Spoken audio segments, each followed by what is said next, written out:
Selamat pagi saudara, kita berjumpa kembali di program Lingkungan KBR 68H dan Tempo TV Bumi Kita.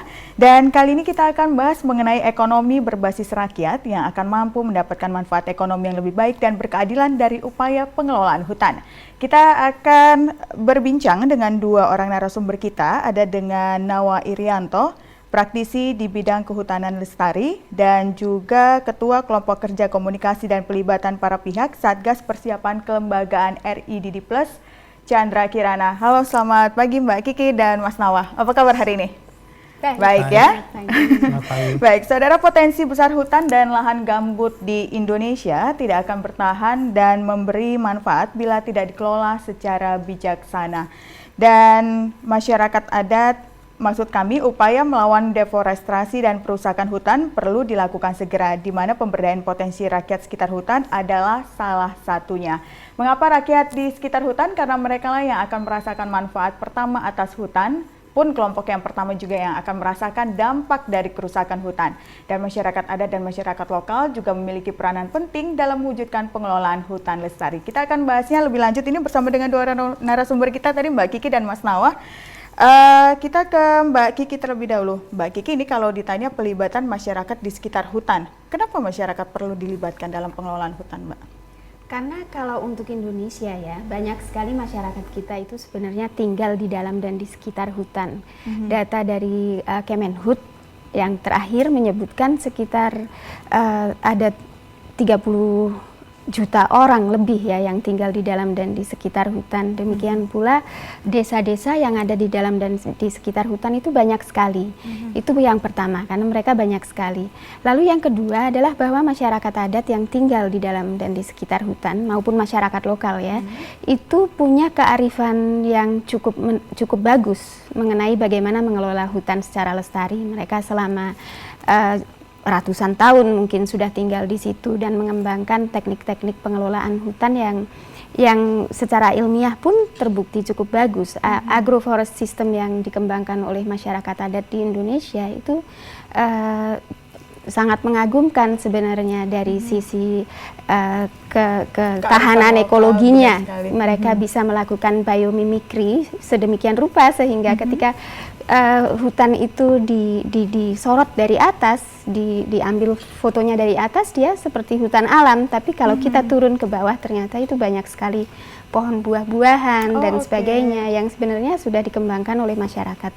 Di sini kita kenal di Kalimantan Timur misalnya simpung, di Kalimantan Barat tembawang, atau rimbanya yang ada di Riau. Semua itu contoh-contoh pengelolaan hutan lestari oleh masyarakat adat yang saat ini sebetulnya menyimpan kearifan yang dibutuhkan untuk bisa mengembangkan hutan dengan lebih lestari ke masa depan. Nah, kalau begitu tadi masyarakat mungkin memiliki, sudah pasti memiliki kearifan lokal ya, apalagi mereka yang tinggal di pinggiran-pinggiran hutan seperti itu. Nah, kalau begitu bentuk pelibatannya yang bisa dilakukan oleh masyarakat itu seperti apa, Mbak? Contohnya? Bentuk pelibatannya, masyarakat yang tinggal di dalam dan di sekitar hutan itu mereka adalah pelaku utama sebenarnya yang perlu diperhatikan di dalam mengelola hutan ini. Beberapa waktu yang lalu, 2 minggu yang lalu misalnya, Satgas Red Plus membantu memfasilitasi proses penyerahan peta-peta masyarakat adat dari seluruh Indonesia yang sudah dilakukan oleh Aman kepada BIK supaya bisa diintegrasikan ke dalam peta-peta hutan Indonesia, supaya bisa kita lihat siapa sebenarnya yang ada di mana, melakukan pengelolaan seperti apa. Itu yang pertama. Yang kedua itu ya dilibatkan di dalam proses pengambilan keputusan melalui free, prior, and informed consent. Kalau di Satgas kita mengembangkan apa yang disebut perisai. Jadi perisai itu adalah mekanisme safeguard, mekanisme pengaman untuk melibatkan masyarakat di dalam proses pengambilan keputusan ketika suatu daerah dikembangkan untuk dilestarikan sebagai program Red Plus gitu. Oke, jadi banyak sekali sebenarnya yang bisa dilakukan dengan tetap mengusung dari budaya yang mereka lakukan selama ini, Mbak ya, keseharian mereka selama ini, begitu ya? Bisa, ya banyak sekali. Nah, kalau begitu daerah-daerah ini kan Indonesia memiliki hutan yang sangat luas sekali, nomor 3 di dunia ya Mbak ya, Iya, setelah betul. Brazil dan Kongo ya. Nah, tentu kebayang dong begitu banyaknya masyarakat yang tinggal di tepi hutan di Indonesia saat ini. Nah, kalau disebutkan seperti yang Mbak sebutkan tadi, dari Red Plus sendiri sudah melakukan upaya seperti itu, ada tidak daerah-daerah yang sudah bisa menjadi contoh Mbak, yang sudah menampakkan hasil yang positif begitu? Red Plus ini kan sebetulnya mengembangkan sistem tata kelola ya. Saat ini kita belum melakukan apa-apa langsung dengan masyarakat ya. Baru mengembangkan mekanisme tata kelola ke depan. Jadi masih dalam proses perencanaan. Kalau di Kalimantan Tengah kita punya pilot province kita yang pertama adalah Kalimantan Tengah. Di sana kita punya sejumlah program yang langsung menyentuh ke tingkat desa, di mana masyarakat itu bersama-sama mengembangkan pendapatan dari mengelola sumber daya yang ada di hutan. Contohnya misalnya mengembangkan kerajinan rotan dan sebagainya. Karena untuk Kalimantan Tengah itu salah satu keunggulan masyarakat Kalimantan Tengah itu mengelola rotan. Oke, kita ke Mas Nawa nih. Nah, kalau disebut sebagai kehutanan lestari Mbak, Mas ya, praktisi di bidang kehutanan lestari. Kalau disebutkan dengan praktisi di bidang kehutanan lestari, itu seperti apa sih sebenarnya Mas? Ya, jadi pengelolaan hutan itu pada dasarnya ada banyak opsi untuk metodologinya. Salah satu opsi misalnya tebang habis, terus ada opsi yang lain tebang pilih. Nah, di dalam pengelolaan hutan lestari adalah kita mengambil opsi di dalam metode pengelolaan hutan, kita tetap mengekstrak kayu, kita tetap bisa mengambil kayu dari hutan, tetapi proses pengambilannya harus mempertimbangkan daya dukung lahan, kelestarian hutan. Kalau bahasa internasionalnya adalah environmentally friendly, socially responsible, dan economically viable. Jadi ketiga aspek itu diperhatikan di dalam pengelolaan hutan, dicari kombinasi yang pas. Jadi memberikan keuntungan ekonomi, masyarakat juga mendapatkan benefit, tetapi pengelolaannya sendiri bisa berkepanjangan. Seperti beberapa pengelola hutan di Indonesia yang usianya sudah lebih dari 35 tahun, itu adalah bukti bahwa mereka mengelolanya secara lestari. Kira-kira begitu. Oke, jadi ada tebang pilih, tebang habis begitu? Ada juga yang tebang habis. Ada juga yang tebang habis begitu. Terus Itu diganti seperti dengan jenis hutan seperti apa yang bisa dilakukan tebang habis dan tebang pilih itu Mas? Biasanya ada kriterianya. Kalau tebang habis itu paling tidak tanahnya harus datar, sehingga tidak memberikan dampak ke bawah, ke aliran sungai di bawahnya. Itu biasanya di hutan tanaman. Mereka akan tebang habis, kemudian ditanam kembali. Sedangkan kalau di hutan alam, itu tidak ada pilihan lain. Kita harus melakukan tebang pilih, dengan metodenya pun harus kita menyebutnya reduce impact logging, pengelolaan hutan yang menekan semaksimal mungkin dampak yang ditimbulkan dari aktivitas itu. Maksudnya setelah ditebang, ditanam lagi atau dipilih-pilih mana yang sudah cukup umur begitu untuk ditebang Mas maksudnya? Yang pertama tentu berdasarkan diameter. Jadi yang boleh ditebang, yang bisa ditebang itu diameter tertentu. Kemudian diameter di bawahnya, misalnya 50 cm begitu ya. Diameter di bawah 50 cm atau 60 cm harus ditinggalkan. Lantas pohon itu harus dipetakan, sehingga ketika mereka membuat jaringan jalan bulldozer, mereka tidak terlalu banyak merusak. Mereka tidak bermanuver sembarangan. Yang ketiga menggunakan alat tertentu. Misalnya di beberapa relasi saya mereka menggunakan pancang, itu alat yang sangat sederhana, ditemukan oleh orang Indonesia. Seperti kata Mbak Gigi tadi, bahwa masyarakat kita memiliki banyak metode yang pada kenyataannya bisa dipakai, bahkan bisa dikembangkan secara internasional. Alat ini tidak menimbulkan dampak yang besar, seperti bulldozer misalnya, dia harus membuka tanah itu lebarnya sesuai dengan lebar pisau misalnya 2,5 meter. Kalau ini hanya tapak lognya saja yang ditarik, itu yang memberikan dampak. Dan ketika kita kembali, katakan 6 bulan kemudian, kita sudah nggak bisa melihat lagi bekasnya. Nah, metode-metode seperti ini yang dicari dan kemudian kita menuju kepada sebuah sistem yang disebut sertifikasi. Apakah pengelolaan ini sudah ramah lingkungan atau tidak? Nah, di Indonesia kita mengenal ada market driven, voluntary based, dan policy driven, regulatory based. Itu yang wajib. Yang regulatori itu diterbitkan oleh Departemen Kehutanan, sedangkan yang yang voluntary base itu diterbitkan oleh LEI. Tetapi ada juga international certification seperti FSC. Kita banyak pengusaha kita yang sudah mendapatkan sertifikasi internasional itu, termasuk juga ada pengelola hutan yang berbasis masyarakat atau pengelolaan hutan oleh masyarakat yang sudah mendapatkan international certification seperti itu. Artinya bahwa metode pengelolaan hutan di Indonesia itu yang sudah internationally credible, itu sudah ada banyak contohnya begitu. Oke, nah ini kesadaran untuk membangun bisnis hutan yang lestari, Mas. Ini awalnya ini seperti apa sih sebenarnya kesadaran ini bisa timbul sehingga muncul bisnis hutan lestari begitu? Sebetulnya kalau kita berpikir dari sisi bisnis itu sederhana saja, bahwa ketika orang menginvestasikan sesuatu, dia ingin investasinya jangka panjang, kan semestinya gitu. Nah, yang jadi masalah adalah ketika kita berhadapan orang yang mau hit and run. Investasinya itu floating, bisa dipakai di sini, kemudian ketika di sini habis pindah ke sana lagi atau pindah bisnis yang lain. Itu yang biasanya membuat pengelolaan hutannya juga bervisi pendek begitu. Tetapi ketika seseorang menginvestasikan, katakan pabrik, dan dia mengemploy banyak orang, dan kemudian dia investasi di bidang hutan, tentu dia ingin bahwa investasinya jangka panjang. Untuk menjadi jangka panjang, dia harus berpikir bagaimana metode untuk pengelolaan jangka panjang. Oke, berkelanjutan begitu tentunya. Oke, Mas Nawa, Mbak Kiki, nanti kita akan lanjutkan kembali perbincangan kita, dan kami juga mengundang Anda, saudara yang ingin bertanya atau memberikan komentar.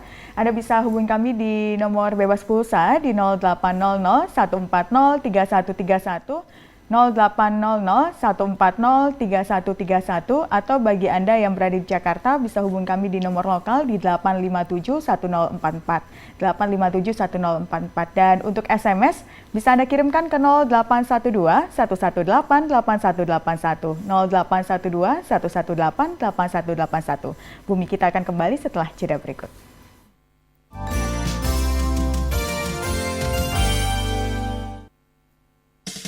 Saya Heru Saputra, pimpinan Radio Narajingga Rengat. Saya Rubianto, Direktur Radio Merapi Indah Magelang. Saya Ade Mawarni, selaku General Manager Radio Sonya FM Medan.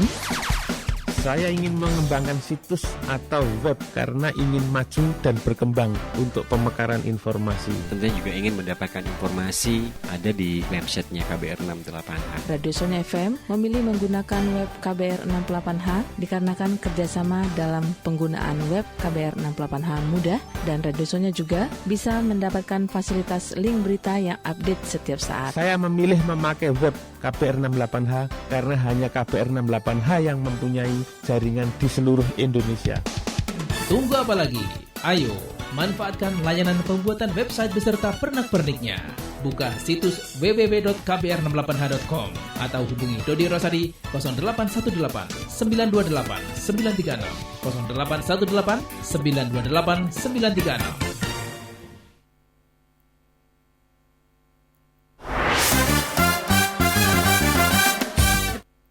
Kita bergabung kembali, saudara, di Bumi Kita KBR 68H dan Tempo TV. Kita tengah berbincang seputar masalah ekonomi berbasis rakyat yang akan mampu mendapatkan manfaat ekonomi yang lebih baik dan berkeadilan dalam upaya pengelolaan hutan. Dengan kata lain, pelibatan masyarakat dalam pengelolaan hutan, begitu Mbak Kiki ya, dan Mas Nawa ya. Baik, kita masih bersama dengan dua orang narasumber kita, ada dengan Nawa Irianto, praktisi di bidang kehutanan lestari, dan juga dengan Ketua Kelompok Kerja Komunikasi dan Pelibatan Para Pihak Satgas Persiapan Kelembagaan RDD Plus, dengan Mbak Chandra Kirana, dan ini merupakan kerjasama antara KBR 68H dengan Satgas RDD Plus. Dan kita ke Mas Nawa kembali deh, saya masih mau ingin tahu nih tentang hutan lestari ini tadi Mas. Anda tadi menyebutkan bisa melibatkan masyarakat begitu ya, dan juga bagaimana tebang pilih dan tebang habis. Nah, kalau disebutkan di mana sih sebenarnya implementasi dari pengelolaan bisnis hutan lestari ini yang sudah dikatakan cukup berhasil begitu di Indonesia? Iya, ada beberapa perusahaan di bidang pengelolaan hutan alam yang mendapatkan sertifikat pengelolaan hutan lestari, itu sertifikat internasional dari FSC. Artinya si perusahaan tersebut mencapai kriteria atau standar yang diperlukan. Pada prinsipnya mulai dari sistem yang mereka bangun, dari perencanaannya, dari manajemen sistem, kemudian ke operasionalnya, mereka harus memenuhi kriteria yang mempertimbangkan environmental friendly tadi dan socially benefit. Nah, socially benefit ini bisa diterjemahkan ke dalam bagaimana mereka mengadopsi atau di dalam operasionalnya mempertimbangkan kepentingan masyarakat yang bergantung pada hutan yang dikelola oleh si perusahaan tadi. Benar. Nah, untuk merekognisi atau mengakomodasi kepentingan tersebut tentu banyak hal yang dilakukan. Misalnya yang pertama sekali harus identifikasi dulu dong, apakah seberapa besar ketergantungan masyarakat itu terhadap hutan yang dikelola. Setelah mereka identifikasi, kemudian bagaimana membuat sebuah penilaian, oke, mereka bergantung, mereka punya kepentingan dan perusahaan punya kepentingan, bagaimana komprominya. Kemudian bagaimana kedua belah pihak mendapatkan benefit bersama dari pengelolaannya. Bukan sekedar dipekerjakan, karena kalau dipekerjakan jelas semua perusahaan membutuhkan tenaga pekerja, kerja, ya kan? Benar. Tetapi bagaimana dia juga mengakomodir kepentingan, misalnya kepentingan mereka adalah mengambil katakan gaharu. Si perusahaan harus membuat kebijakan bahwa karyawan perusahaan tidak boleh menanam gaharu, penebangan pohon tidak boleh merusak tanaman gaharu. Kemudian operasionalnya juga jangan menyentuh atau mengakibatkan pertumbuhan gaharu ini berkurang, itu misalnya. Kemudian madu atau rotan, kira-kira demikian juga. Jadi bagaimana si perusahaan membuat policy, code practice yang harus diterapkan oleh karyawannya, yang harus mengakomodir kepentingan-kepentingan masyarakat di sekitar hutan itu. Termasuk juga misalnya mereka punya situs-situs budaya. Perusahaan harus merekognisi itu dan kemudian membuat policy bagaimana perusahaan beroperasi dengan merekognisi dan menghargai situs-situs seperti itu. Kira-kira begitu. Oke, nah itu tadi setelah dijelaskan oleh Mas Nawa, Mbak Kiki, itu kan contoh-contoh bagaimana masyarakat dan perusahaan bisa saling bersinergi ya, mengambil keuntungan tapi tetap memperhatikan kelestarian alam. Nah, seperti itu. Nah, kalau dari RID Plus sendiri melihat seberapa besar sebenarnya potensi masyarakat itu bisa diikut sertakan dalam mengurangi deforestasi hutan dan juga perusakan hutan, Mbak? Kalau RID Plus melihatnya sedikit bukan beda, artinya masyarakat itu bisa dilibatkan di dalam kegiatan industri seperti ini tadi ya, ada perusahaan besar yang mengelola hutan, menguasai lahan, lalu melibatkan masyarakat yang tinggal di dekatnya. Tetapi kita juga punya pendapat bahwa masyarakat sendiri bisa menjadi aktor utama di dalam mengelola hutan. Jadi seperti itu pelibatannya, bukan dilibatkan. Mas Tawa mengatakan perusahaan sebagai aktor utama dan masyarakat yang dilibatkan. Kalau RIDD melihat bahwa masyarakat justru sebagai aktor utama. Kombinasi dari semuanya. Jadi Indonesia ini memiliki kawasan hutan yang sangat luas dan tidak seluruh kawasan hutan itu nantinya atau sekarang pun dikuasai oleh perusahaan. Ada yang dikuasai oleh perusahaan. Yang dikuasai oleh perusahaan memang akan harus melibatkan masyarakat dengan cara-cara seperti itu. Tapi ada juga yang pengelolaannya sebenarnya ada di tangan pemerintah, seperti kawasan taman nasional, seperti kawasan-kawasan lindung, yang memang dijaga supaya tetap memenuhi fungsi-fungsi ekologi yang diperlukan. Misalnya dia menyimpan keanekaragaman hayati, dia menjaga air dan sebagainya. Di situ pun mesti ada proses untuk melibatkan masyarakat yang tinggal di dalam dan di sekitarnya. Mestinya ke depan tidak ada misalnya informasi atau berita tentang masyarakat yang tinggal di dalam kawasan yang sudah beratus-ratus tahun kemudian tergusur begitu Mbak ya? Gitu. Itu semua mesti dinegosiasikan, mesti dibicarakan dengan melibatkan masyarakat. Sebenarnya saat ini pun sudah ada ya proses-proses di mana masyarakat dilibatkan di dalam co-management istilahnya. Contohnya dengan seperti Taman apa itu, Nasional. Seperti kemarin kita melihat di Merubetiri misalnya ya, di Merubetiri itu salah satu taman nasional di Jawa Timur yang ada banteng. Banteng apa itu, Mas?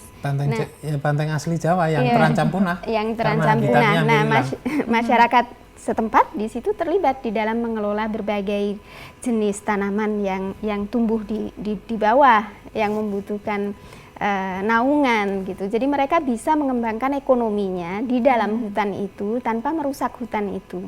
Dan itu dilakukan secara kolaboratif dengan Taman Nasional gitu. Jadi hal-hal seperti itu. Nah iya, tapi kita juga sering mendengar Mbak di mana masyarakat adat kemudian akhirnya tergusur begitu ya dengan atas nama menjadikan hutan itu Taman Nasional, kemudian masyarakat asli sana tergusur. Nah, kalau RID sendiri melihat seperti apa bagusnya nih mendekati masyarakat supaya mereka ikut berpartisipatif, tapi mereka tetap bisa merasakan bahwa ini tanah kami loh begitu. Mereka tidak akan tergusur begitu dari tempat mereka yang sudah didiami. Praktek seperti yang ada di Merubetiri itu dan di banyak taman nasional lain sebenarnya di Indonesia itu mestinya yang menjadi standar praktis ya, menjadi praktek yang memang umum dilakukan di semua taman nasional gitu. Karena taman nasional ini sebenarnya juga akan bisa dikembangkan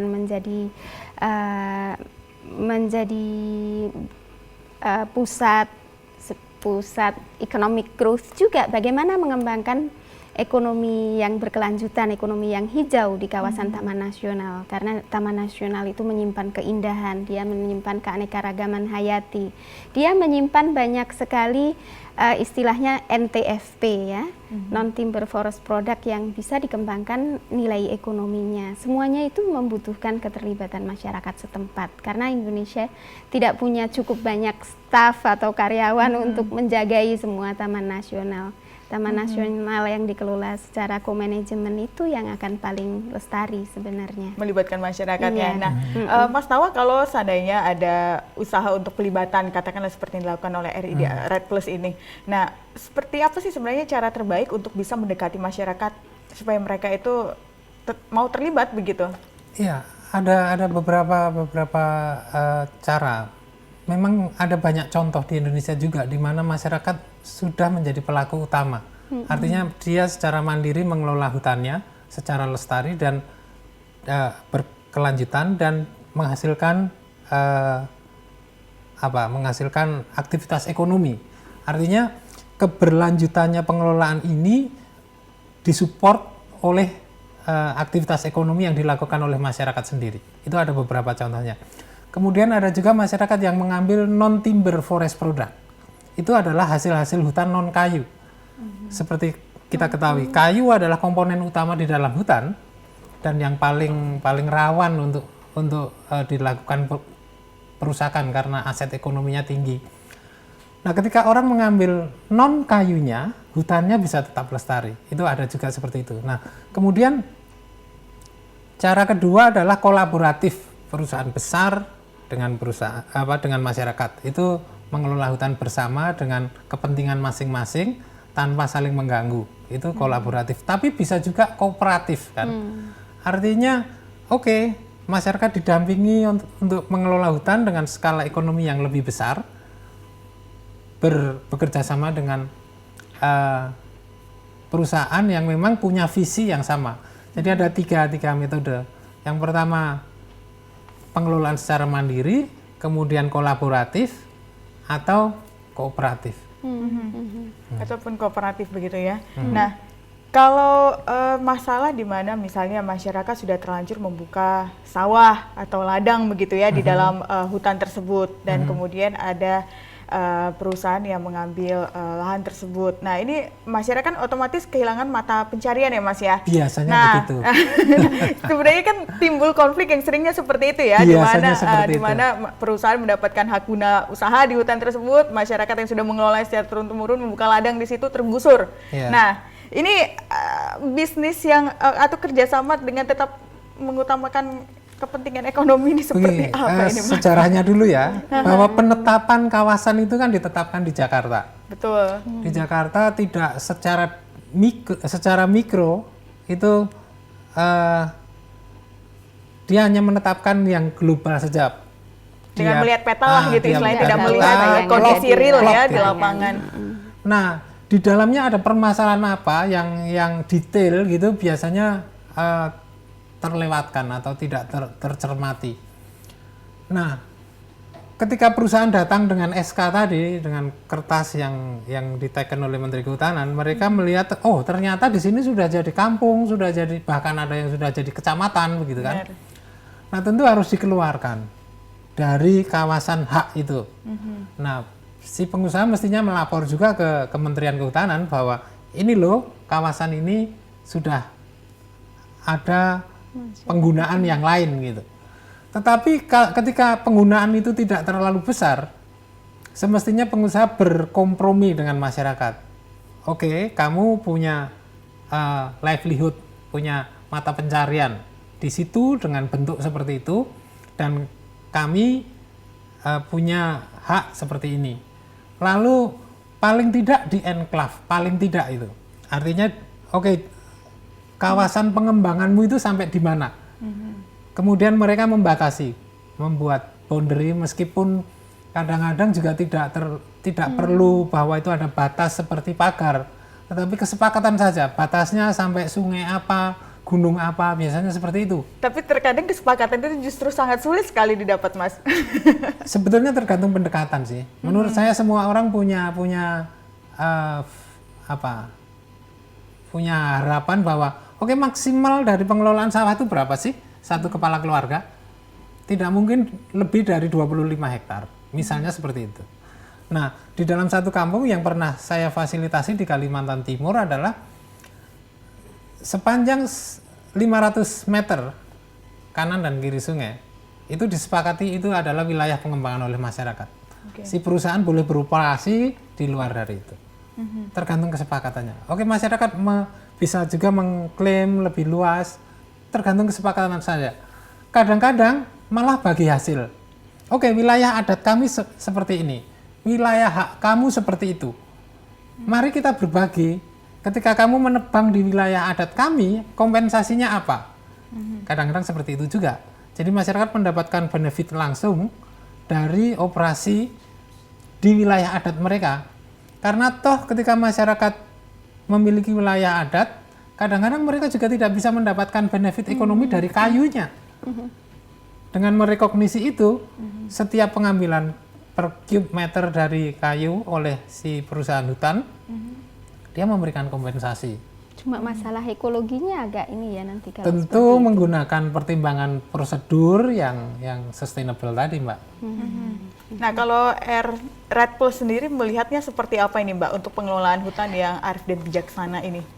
Kalau Red Plus itu kan dia lembaga yang levelnya nanti policy ya, tidak sampai ke bawah pasti. Tetapi seperti dikatakan tadi bahwa pengelolaan hutan yang baik adalah pengelolaan hutan yang menjaga fungsi-fungsi ekosistemnya, fungsi ekologinya, menjaga keutuhan ekosistemnya, mensejahterakan secara ekonomi dan berkeadilan sosial. Jadi bagaimana menerjemahkan itu ke dalam praktek, itu tentu ada tingkatan-tingkatannya yang harus difikirkan. Jadi itu adalah suatu proses yang panjang yang akan melibatkan banyak sekali kementerian dan tingkat pemerintahan juga gitu. Pastinya melibatkan pemerintahan lokal. Apakah pemerintahan lokalnya bisa mendekati warganya? Masalahnya seperti itu ya terkadang ya. Ya kalau dia pemerintah semestinya bisa wong dari pemerintah. Nah itu, baik kita baca SMS dulu. Ini ada dari Pak Andi di Jayapura, Papua. Sejak nenek moyang masyarakat sekitar hutan sudah punya tradisi menjaga hutan. Hutan rusak karena keserakahan orang kota atas nama bisnis. Kampanye terhadap orang kota untuk peduli lingkungan jadi sangat relevan. Silakan. Ini bagaimana maksudnya? Untuk masyarakat Papua sendiri sudah terbiasa untuk menjaga hutannya, tapi banyak masyarakat kota yang justru datang mengelola hutan atas nama bisnis. Ya, seperti saya katakan tadi, ketika seseorang menerima surat keputusan bahwa hutan itu menjadi haknya, sering mengabaikan bahwa di situ sudah ada orang yang ratusan tahun tinggal. Nah, oleh sebab itu pertama kali semestinya nih yang prosedur yang lebih benar adalah sebelum dia mengajukan proposal ke kementerian, mereka harus datang dulu. Oke. Ya, kepada masyarakat bahwa oke, di sini kami akan melakukan aktivitas ekonomi. Kira-kira rambu seperti apa? Jadi itu harus diinformasikan dulu. Toh memang kementerian juga menetapkan prosedur itu sebelum sampai kepada SK itu ada banyak prosedur yang harus dijalani. Harus meninjau dulu ke lapangan begitu. Termasuk intinya, meninjau ya, Mas, ya? dan melakukan konsultasi dengan masyarakat. Oke, baik. Mas Nawa dan Mbak Kiki, nanti kita akan lanjutkan kembali ya ke segmen kita berikutnya, dan saudara Bumi kita akan kembali setelah jeda berikut.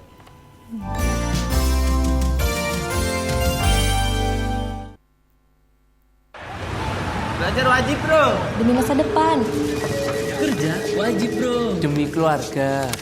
Ibadah juga wajib. Demi ridho Tuhan. Pecandu narkoba wajib pulih. Demi kesehatan dan keluarga. Aku mau pulih. Datang saja ke IPWL. IPWL. Institusi Penerima Wajib Lapor. IPWL ada di mana Pak Didi Petet? Di puskesmas, rumah sakit, dan rumah sakit jiwa yang ditunjuk. Bisa dilihat daftarnya di website Kemenkes. Biaya pemeriksaan awal gratis. Di PWL, Anda sepenuhnya diperlakukan sebagai pasien.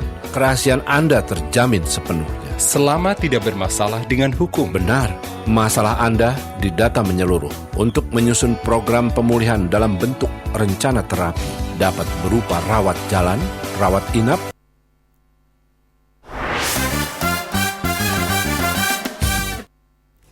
Kita berada di sesi berikutnya, saudara, masih tetap di Bumi Kita. Kita perbincangan hasil kerjasama KBR 68H dengan Red Plus. Dan kita masih bersama dengan narasumber kita, ada dengan Nawa Irianto, praktisi di bidang kehutanan lestari, dan juga Ketua Kelompok Kerja Komunikasi dan Pelibatan Para Pihak Satgas Persiapan Kelembagaan Red Plus, dengan Mbak Chandra Kirana, Mbak Kiki. Baik, kita masih membahas mengenai ekonomi yang berbasis rakyat yang akan mampu mendapatkan manfaat ekonomi yang lebih baik dan berkeadilan dari upaya pengelolaan hutan.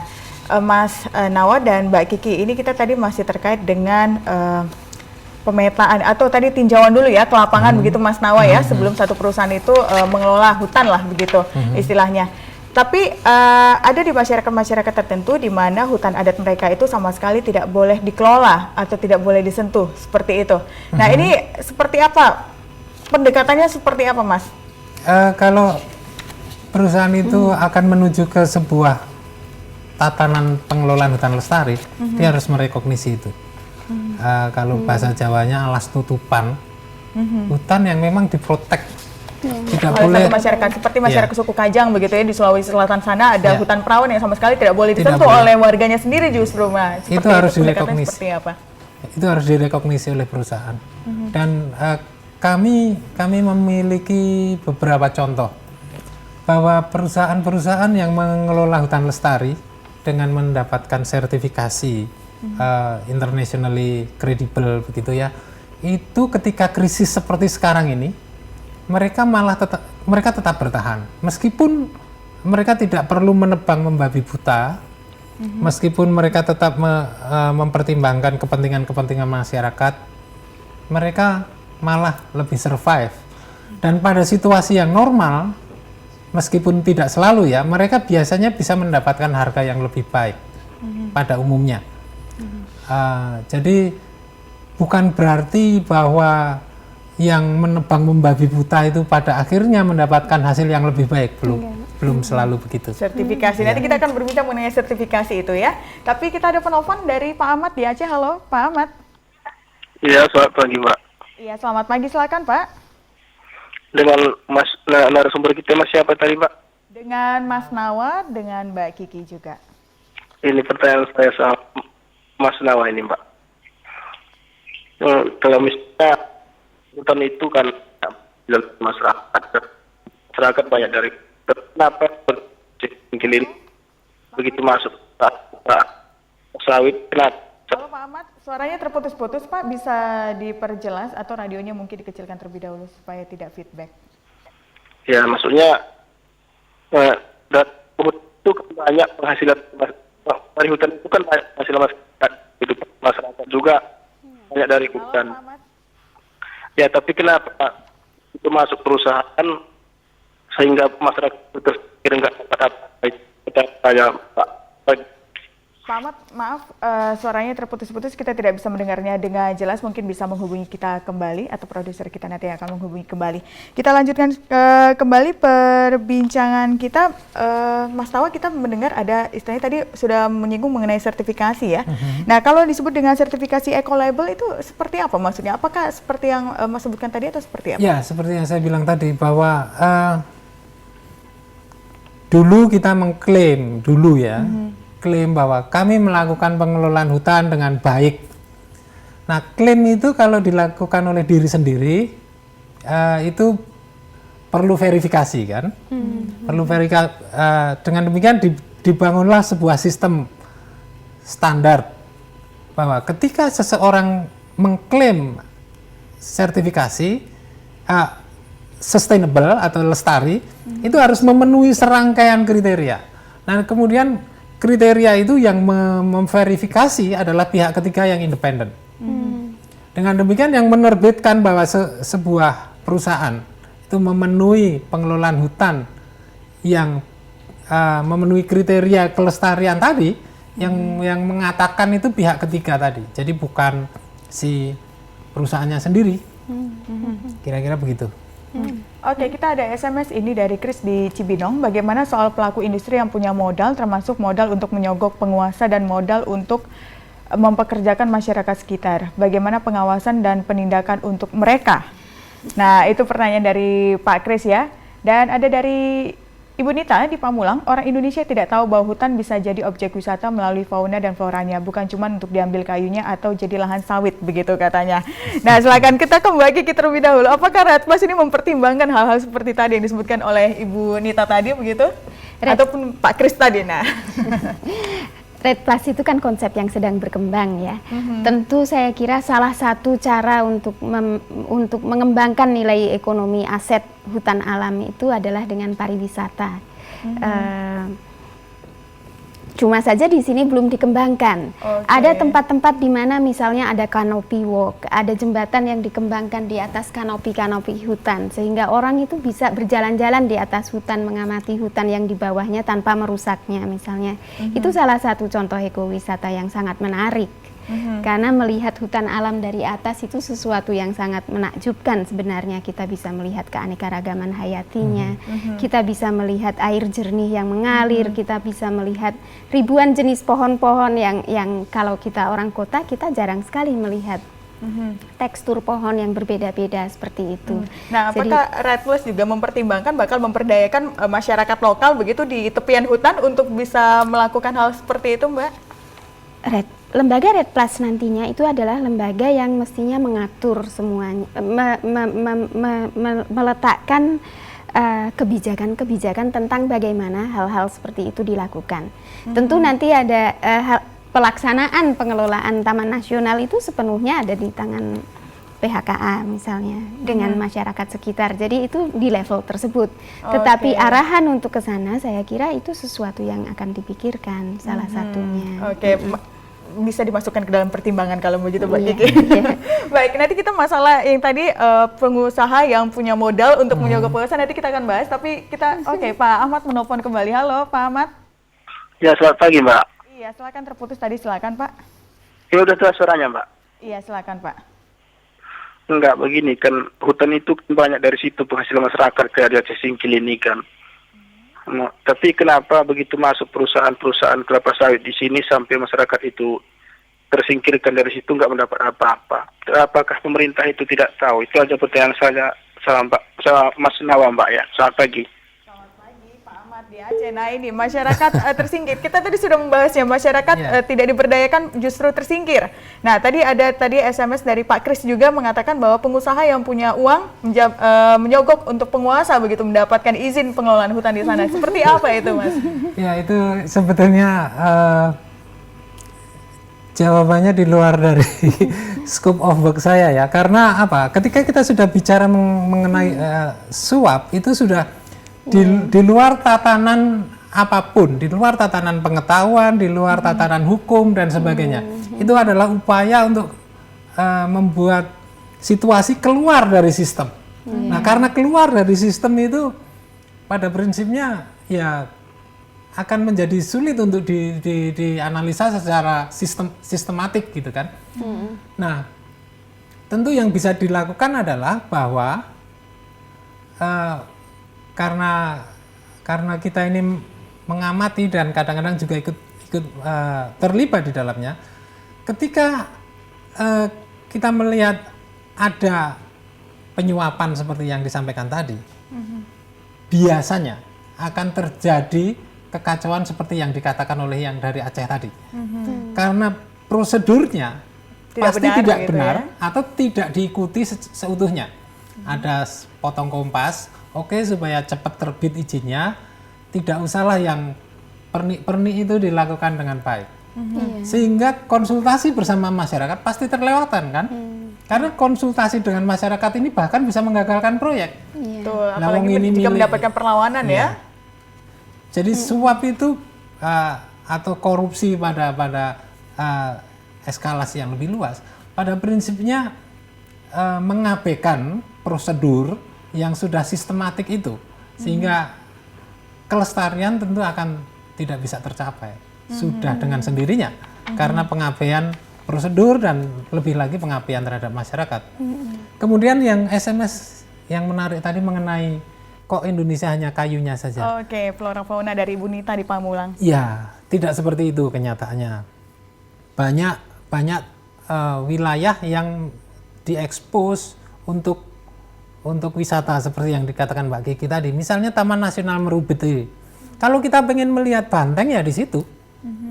Kemudian di Taman Nasional Ujung Kulon itu indah sekali. Kita bisa canoeing, kemudian kita bisa piknik di dalam di Taman Nasional di zona pemanfaatan. Kita kalau beruntung kita bisa melihat badak, kalau tidak beruntung ya banteng. Kalau tidak beruntung sama sekali mungkin ya lihat air ya. Tapi kalau mau diving di situ bagus. Artinya begini, ada banyak tipe hutan. Ada yang bisa dimanfaatkan jasa lingkungannya, tapi ada juga yang dimanfaatkan kayunya. Ada juga yang dimanfaatkan hal lain selain itu semua. Gitu. Jadi fungsi konservasinya saja yang ditonjolkan. Jadi tergantung dari situasi hutannya. Oke, nanti kita akan menanyakan ke Mbak Kiki peran Red Plus sendiri ya untuk mencegah hal-hal tadi seperti penyuapan dan penggusuran. Nanti kita akan bahasnya di segmen kita berikutnya. Dan saudara, Bumi kita akan kembali setelah jeda berikut.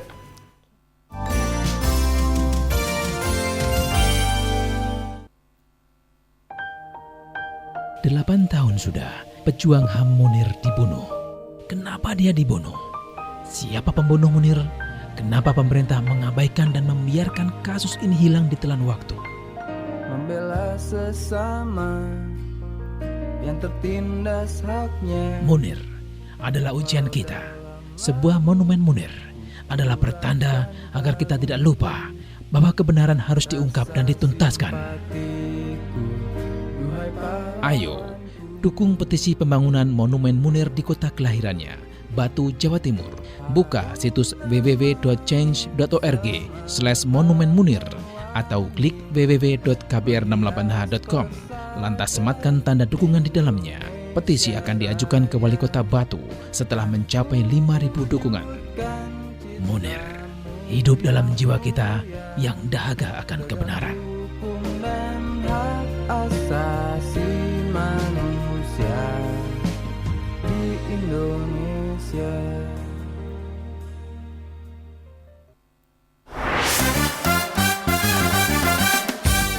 Kita kita berada di bagian akhir perbincangan lingkungan bumi kita KBR 68H dan Tempo TV, tapi Anda bisa bergabung bersama kami. Saudara, masih ada waktu, silakan hubungi kami di nomor bebas pulsa di 0800 140 3131, 0800 140 3131, atau bagi Anda yang berada di Jakarta dan sekitarnya, silakan ke nomor lokal di 857 1044, dan untuk SMS silakan ke 0812 1188181. Kita masih berbincang mengenai ekonomi berbasis rakyat yang akan mampu mendapatkan manfaat ekonomi yang lebih baik dan berkeadilan dari upaya pengelolaan hutan. Kerjasama antara KBR 68H dengan Satgas Redbus. Mbak Kiki, tadi kita sudah berbincang mengenai pemanfaatan flora dan fauna, dan seperti itu. Tadi yang ingin saya tanyakan adalah bagaimana untuk masyarakat yang menolak, seperti bisa disampaikan untuk tanggapan dari pernyataan dari Mas Nawa tadi, silakan. Kalau Mas Nawa menjelaskan bagaimana perusahaan ya berkomunikasi dengan masyarakat dan melibatkan masyarakat.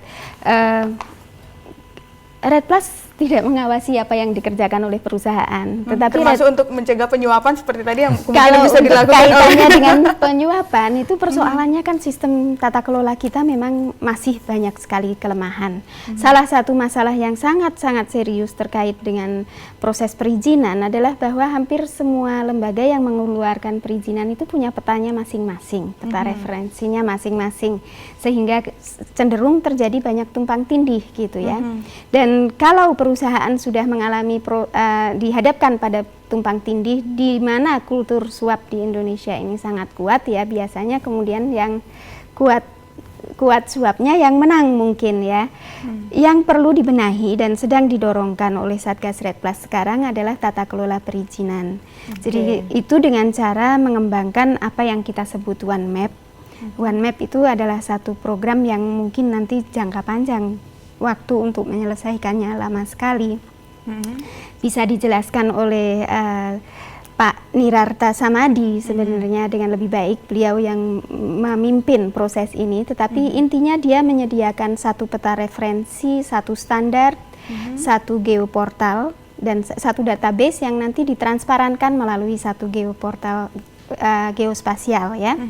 Database geospasial yang transparan untuk semua pihak. Jadi transparansi itulah yang akan kita pakai untuk menjaminkan. Jadi tidak ada tumpang tindih lagi begitu maksudnya Mbak Kiki ya. Dan proses perizinan juga mestinya nanti bisa menjadi lebih baik. Tetapi proses menuju ke sana itu masih panjang. Masih panjang. Kita ada penelpon dari Pak Sugianto di Malang. Halo Pak Sugianto, selamat pagi. Selamat pagi. Iya, silakan KBR 68. Ya, selamat pagi Bapak narasumber dan Ibu narasumber. Saya mau bertanya saja.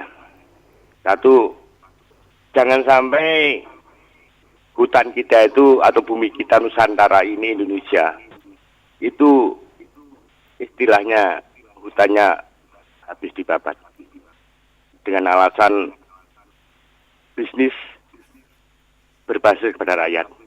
Dan jangan sampai walaupun bagaimanapun bisnisnya, jangan sampai rakyat yang berdomisili di sekitar hutan itu tersingkir. Itu permohonan saya. Kasihanlah orang kecil. Dua, kembalikanlah istilahnya catatan orang-orang tua, orang kuno zaman dulu. Bumi yang gemah ripah loh jinawi, pasir bukir kertototolan harjo. Jamrut katulistiwa itu kembalikan itu. Dan yang penting dasar kita adalah Pancasila. Di dalam mana? Di dalam Undang-Undang Dasar 45 pasal 33 itu yang penting dalam segala pengelolaan hutan. Demikian, terima kasih. Terima kasih Pak Sugianto di Malang. Silakan Mbak Kiki bisa ditanggapi. Kalau masalah, ya saya kira bagus sekali masukannya bahwa masyarakat yang ada di sekitar hutan itu jangan diusir dan sebagainya. Sebetulnya kita punya contoh-contoh juga tentang masyarakat yang sudah mampu mengelola hutannya dengan baik ya. Satu contoh yang sangat inspiratif itu ada di Jawa Tengah, Menoreh, di kawasan pegunungan Menoreh. Itu kan kawasan yang tidak bisa dikelola dengan sawah atau dengan ladang. Jadi memang masyarakat di situ memelihara hutan gitu. Nah, ada salah satu desa di sana yang mendirikan koperasi dan mereka itu salah satu komunitas yang sudah mendapatkan sertifikasi eco-label FSC, Forest Stewardship Council itu salah satu eco-label internasional yang sangat bergengsi.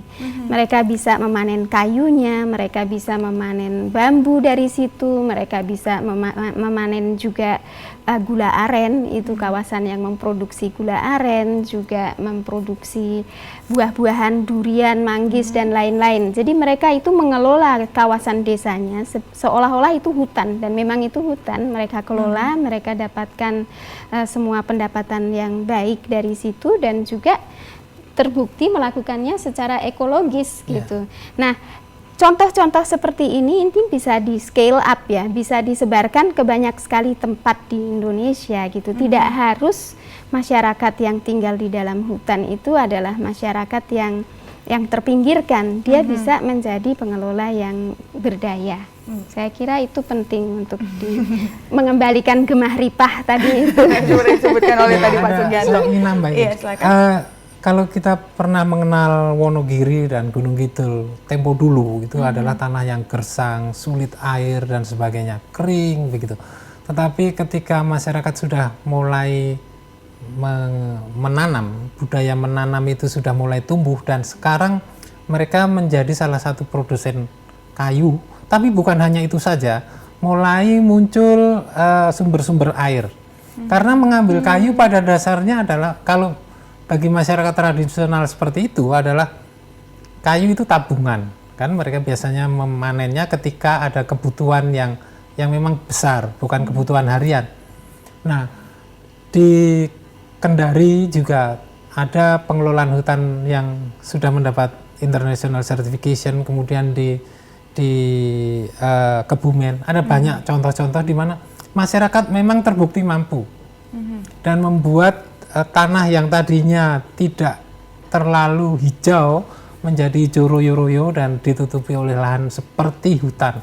Artinya ekologisnya sudah seperti hutan. Meskipun kenyataannya itu adalah tanah milik, ladang dan sebagainya. Oke, kita bacakan lagi dari SMS dari Pak Agus di Bangka Belitung. Mau komentar bagaimana peran pemerintah setempat dengan adanya mafia-mafia perusahaan begitu. Nah, ini diulang kembali. Mbak Kiki, silakan ditegaskan kembali. Apakah Red Plus memegang peranan nanti di sini, Mbak? Saya kira kalau Red Plus sendiri tidak sampai ke sana ya. Tetapi pemerintah Indonesia sendiri saya kira punya agenda juga untuk menyelesaikan masalah-masalah korupsi, tetapi itu terhadap perusahaan-perusahaan di tingkat daerah, tapi itu di luar kerja dari Red Plus nantinya begitu ya. Baik, kita berbincang mengenai target ke depan nih. Kalau dalam waktu dekat, apalagi yang bakal program mungkin yang dilakukan oleh Red Plus, Mbak, untuk lebih meningkatkan partisipasi masyarakat, Mbak, pengelolaan hutan begitu tentunya. Kalau yang sedang kita cobakan itu ya yang seperti saya jelaskan tadi di Kalimantan Tengah, kita mencoba untuk memberdayakan masyarakat-masyarakat setempat melalui program-program real untuk mengembangkan livelihood alternatif supaya mereka tidak menebangi hutan dan sebagainya. Jadi mengembangkan alternatif yang non-timber forest product itu tadi, misalnya itu di tingkat level daerah. Kalau melalui di tingkat yang lebih tinggi tadi untuk memfasilitasi bagaimana perusahaan berkomunikasi dengan masyarakat, misalnya dengan mengembangkan pengaman perisai tadi yang dimaksudkan sebagai standar-standar untuk dan kriteria untuk melibatkan masyarakat setempat supaya suara mereka didengar, supaya peranan dan kehendak mereka itu didengar. Jadi mereka itu bukan masyarakat yang terdampak, tetapi mereka itu adalah pihak yang sama posisinya dengan perusahaan dalam hal mengelola hutan secara lestari. Oke, tadi Mbak sudah menyebutkan ada di wilayah Kalimantan begitu ya. Nah, ini proyek-proyek selanjutnya apakah bergeser lagi ke pulau-pulau lainnya atau seperti apa dalam waktu Satgas dekat? Red Plus itu kan selesai Desember ini. Iya, jadi kita mandatnya adalah mengembangkan kelembagaan untuk mengelola Red Plus ke depan. Jadi apa yang dilakukan di masa depan itu mestinya menjadi tugas dari lembaga tersebut. Lembaga tersebut sampai sekarang belum terbentuk. Akan terbentuk setelah 2012 setelah berakhirnya dengan protokol Kyoto begitu, Mbak ya? Tidak. Jadi Satgas Red Plus itu masa berlakunya sampai akhir Desember tahun ini. Apakah itu akan diperpanjang jika belum selesai atau tidak, itu sesuatu yang saat ini belum ditetapkan. Oke. Nah, kalau begitu ini untuk evaluasi selama Satgas ini bekerja, evaluasinya seperti apa, Mbak? Untuk keterlibatan masyarakat ini sudah seperti apa evaluasinya? Satgas Red Plus mengembangkan kebijakan dan mekanisme mengenai bagaimana melibatkan masyarakat. Jadi ada standar-standar yang sudah dikembangkan, ada standar perisai yang sudah dibuat, itu semua sudah ada, bisa dilihat di website kita di www.satgasredplus. Proses pengembangan safeguard tersebut melibatkan masyarakat lokal, melibatkan perusahaan, melibatkan semua pihak. Jadi saya kira evaluasinya dilihat dari hasilnya aja nanti. Oke, baik. Kalau ke Mas Nawa sendiri, ini seperti apa, Mas, untuk closing statementnya untuk kedepannya? Seperti apa bagusnya untuk pelibatan masyarakat supaya lebih sukseslah ke depannya, mau Satgas ini diperpanjang atau tidak, pokoknya nanti masyarakat bisa dilibatkan dalam pengelolaan hutan. Pada prinsipnya pengelolaan hutan itu bisa dilakukan di dalam skala besar oleh perusahaan ataupun oleh skala kecil oleh masyarakat. Tetapi siapapun pengelolanya semestinya harus mempertimbangkan sustainable forest management, di mana di dalam konteks karbon nantinya adalah low carbon. Secara ekonomi tetap tumbuh dan masyarakat juga mendapatkan benefit dari semua bentuk pengelolaan itu, kira-kira begitu. Termasuk juga di kawasan-kawasan wisata dan juga kawasan-kawasan lindung dan konservasi. Nah, kalau misalnya masih mendapatkan tentangan-tentangan dari masyarakat sekitar hutan, cara efektif untuk mendekatinya seperti apa menurut Anda? Paling tidak harus ada komunikasi. Komunikasi dua arah, kemudian dipetakan apa maunya dan apa kepentingannya masing-masing. Biasanya sih kalau awal pertemuan kan, pokoknya kami tidak ingin kamu di sini. Tapi pada pertemuan-pertemuan berikutnya belum tentu seperti itu. Kompromi dicari, kemudian kolaborasi. Paling tidak kolaborasi, tetapi paling tinggi hierarkinya adalah kooperasi. Dan dengan cara-cara itu dipastikan bahwa ekonomi masyarakat tetap berjalan, begitu, hutan tetap lestari ya? Iya, kira-kira begitu. Oke. Baik, kalau begitu Mbak Kiki, Mas Nawa, terima kasih sudah bergabung bersama kita di Bumi Kita kali ini. Dan saudara, dengan berakhirnya perbincangan tadi, berakhir pula untuk perbincangan lingkungan bumi kita dengan Satgas Red Plus kali ini. Saya Rumondang Nenggolan dan seluruh tim yang bertugas undur diri. Salam.